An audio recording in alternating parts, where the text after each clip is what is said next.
Olá, eu sou a Carla Benevides e está começando mais um programa Argumento.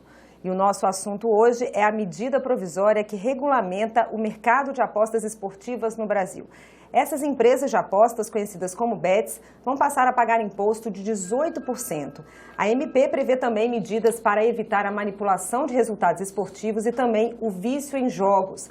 Para falar sobre esse assunto, está aqui conosco o senador Jorge Cajuru, que vai ser o presidente da comissão mista que vai analisar essa medida provisória. Senador, muito obrigada pela sua presença e eu já começo perguntando para o senhor o que o senhor achou do texto dessa medida provisória, o que o senhor destaca? Bom, primeiro, Deus e saúde a todos que nos acompanham pela TV Senado.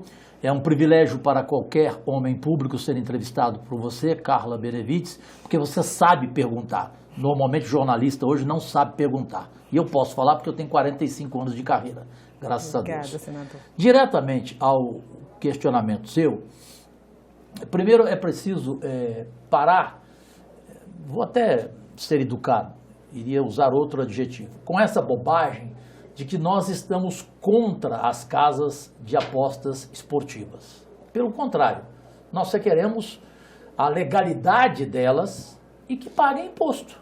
Só isso, até porque faturam bilhões e não querem pagar imposto. Isso não tem cabimento. E é preciso também separar o joio do trigo. Eu fui procurado por vários empresários e 90% deles vieram dizer: senador Cajuru, pois eu fui o primeiro a entrar com um projeto de lei sobre esse assunto polêmico, que é um vespeiro, na verdade. Senador, nós queremos pagar imposto, sem nenhuma dúvida. Ponto 1. Ponto 2. O que nós questionamos, Cajuru, é que a licença que o ministro Haddad definiu, ela está um pouco desproporcional. 30 milhões o valor da licença. Aí eu questionei, conversei com o ministro Haddad e ele foi muito sensato. Falou: Cajuru, eu vou pensar, você tem razão. Falei: presidente, por que não fazer proporcionalmente? Ele, de acordo com o tamanho da casa? Falei: exatamente, ministro. Porque tem casa que não tem como pagar 30 bilhões. Essas casas que não podem pagar, Carla, elas vão para a ilegalidade e vão embora do Brasil e levarão os apostadores para o exterior. Isso aconteceu em Portugal, que perdeu 30 milhões de euros porque quis enfrentar as casas dessa forma, perfeito? Que a princípio queria o ministro Haddad. A medida provisória, que foi a sua pergunta sobre o texto, ela veio melhorada. O ministro foi muito educado comigo, me ouviu em vários pontos. Nós não podemos apenas tratar da legalidade e da questão do imposto, temos que entrar para valer nesse vespeiro principal, que é a manipulação de resultados de futebol. Portanto, tem que haver punição ou até a suspensão de casa de apostas que possibilita apostadores que estão pagando, Carla Benevides, um dinheirão. Já chegou ao valor até de 800 mil reais, apostador pagando para jogador de futebol, infelizmente no meu estado de Goiás, inclusive, para jogador cometer pênalti, para jogador levar cartão vermelho. E isso não acontece só em time pequeno, não. Já ocorreu em time grande também. Portanto, o texto está bom, alguma coisa a mais vai ser acrescentada, evidentemente, vai ter emenda, já sei os senadores que vão apresentar, e nessa comissão mista que eu vou presidir, eu quero fazer audiências públicas, quero conversar com esses donos de casas de apostas, ouvir os dois lados e sermos absolutamente justos. Sobre essa questão da manipulação de resultados, isso é um tema que chama muita atenção, até porque tem levado a descrédito, inclusive, nos jogos, e foi tema, inclusive, de uma reunião da Comissão de Esportes, né, que o senhor também é vice-presidente, está lá como vice-presidente, sobre a questão de uma forma de prevenir, isso foi colocado lá na reunião, seria evitar as apostas negativas. Isso seria possível? Por exemplo, não pode pênalti, não pode expulsão, não pode valer apostas para faltas, para evitar que o jogador jogue contra o seu próprio time. Isso seria possível incluir na MP? Carla, esse é um pensamento do Romário, nosso querido presidente, meu amigo e irmão há mais de 30 anos, e eu concordei plenamente com ele, como vice-presidente da Comissão de Esportes.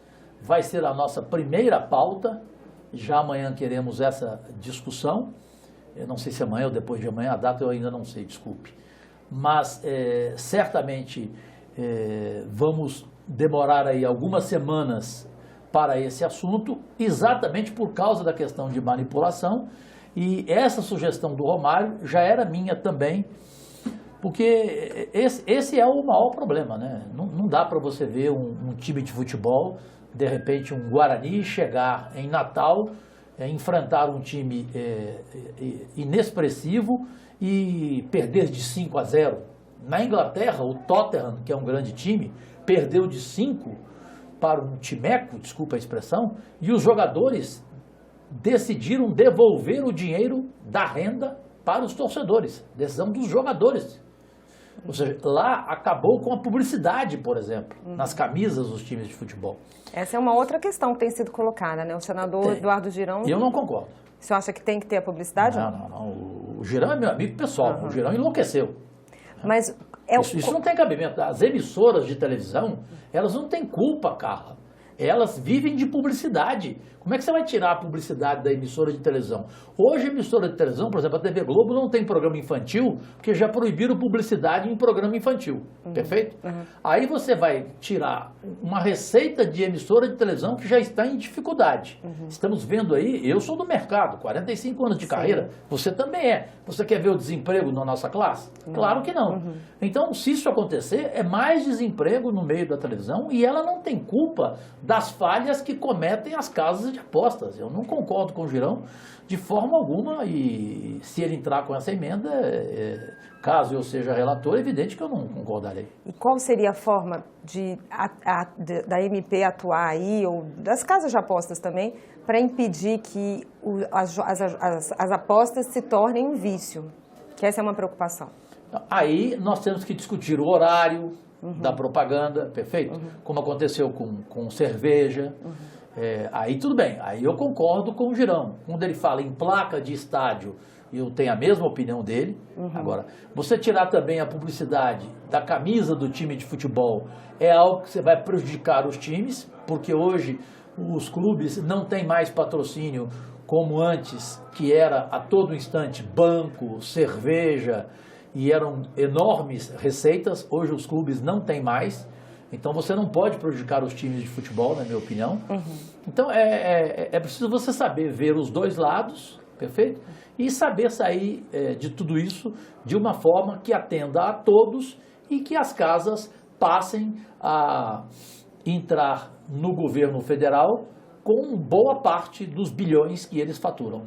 Pois é, esse dinheiro ele vai ser dividido, esses 18%, tem Seguridade Social, tem Educação, tem Fundo Nacional de Segurança Pública, tem também uma destinação para jogadores e clubes, né, senador? Deveria ter escolas de iniciações esportivas. Sim. Existe alguma emenda, ou o senhor pretende apresentar alguma emenda, fazer alguma alteração na destinação desses recursos? Eu quero discutir com a minha equipe, com o Roberto, com a Carol, com a Liana, com a Luma, porque nem tudo está errado e nem tudo está certo. Faltam alguns detalhes e alguns segmentos do esporte mais apaixonante desse país para que esses 18% sejam bem distribuídos. Senador, já foram apresentadas muitas emendas, né? Já tem mais de 200 emendas, se não me engano. Como que deve ser o calendário? A comissão ainda não foi instalada, já existe aí uma previsão de calendário, ela vence o dia 22 de setembro. Como é que deve ser essa tramitação? Da comissão? Sim. Em relação à comissão mista, ontem o presidente Rodrigo Pacheco já definiu o meu nome para a presidência. Agora é escolher os membros, o relator da Câmara, que participará dela, evidentemente, né? Já tem um nome, não? Ainda não. Já há nome, mas não há nome definido. Sim. Me parece que agora, essa semana, a gente terá a definição e eu creio que na terceira semana de agosto já haverá a primeira reunião da comissão mista e em setembro teremos da Câmara a posição, né, do projeto, ou seja, desculpa, da medida provisória, e aí o presidente vai colocá-la aqui na CCJ e no plenário. Não passará por outra comissão, embora eu e o presidente Romário entendamos que ela também deva passar, não pela CAI, que não tem nada a ver com isso para mim, pela Comissão de Esportes, CCJ e plenário. O senhor vai trabalhar para isso? Vou trabalhar para isso, porque eu acho justo a Comissão de Esportes né, participar disso, né? A CAI continua cuidando dos negócios. Só queria voltar um pontozinho na questão da manipulação dos resultados esportivos. Foi criada uma vedações de quem pode apostar, né? Menores de 18 anos, mas também na questão da manipulação de resultados, quem pode influenciar no resultado não pode apostar. Então, jogador, árbitro, técnicos, jornalista, agente empresário de futebol. Isso deve ser mantido ou acrescentar algum outro nome, alguma outra categoria? Como é que deve... Para mim, Carla Benevides, e não sei se vocês aí do outro lado, nossos únicos patrões, concordam, para mim um ex-jogador de futebol, um jogador de futebol famoso, como o Marcelo, ex-Real Madrid, e hoje me parece que ele está no Fluminense, ele não pode fazer uma propaganda de 30 segundos, ganhar 2 milhões de reais. Um grande jornalista esportivo que tem influência não pode. E olha que eu sou um dos melhores amigos dele, o Galvão Bueno. Perfeito? Então não pode de forma alguma. E é preciso critério com relação a crianças. Eu te conto aqui em primeira mão algo, não que eu não contei para os outros veículos de comunicação, porque não me deram a oportunidade. A entrevista às vezes é muito curta, não dá tempo de você falar. O neto do general Hamilton Mourão, esse homem público que eu tanto respeito, e eu que sou vice-líder do governo Lula, e ele é bolsonarista. Mas ele é muito sério, ele me contou, na verdade me revelou que o neto dele pegou o cartão de crédito dele e gastou uma fortuna em apostas. E até hoje ganhou só R$100. Perfeito? Então, isso aí tem que acabar. Isso é um perigo também. Por quê? Porque tem pai quebrando. O Girão, que eu tanto gosto, discordei dele aqui, mas gosto dele, ele trouxe uma história de Fortaleza incrível, que o sujeito queria suicidar, porque ele foi à falência, ele tem uma família enorme, e o filho dele de 10 anos não parava de apostar, e a única coisa que ele recebeu foi o valor de R$100, e para ele virou um cassino. Ele achou que de R$100 ele poderia ganhar 100 milhões de reais. E isso não existe, né? Senador, vou agradecer a sua presença. Vamos conversar ainda mais sobre esse assunto em breve, porque esse assunto ainda vai durar. Vai render. E um bom trabalho para o senhor. Para você também, Carla Benevides, e para vocês novamente, Deus e saúde. Agradecidíssimo pelo espaço. Estou sempre à sua disposição. Eu que agradeço. Eu agradeço a você também que nos assistiu. Esse programa já está disponível no nosso site, senado.leg.br/TV, e também no nosso canal no YouTube. Obrigada pela sua companhia e até o próximo argumento.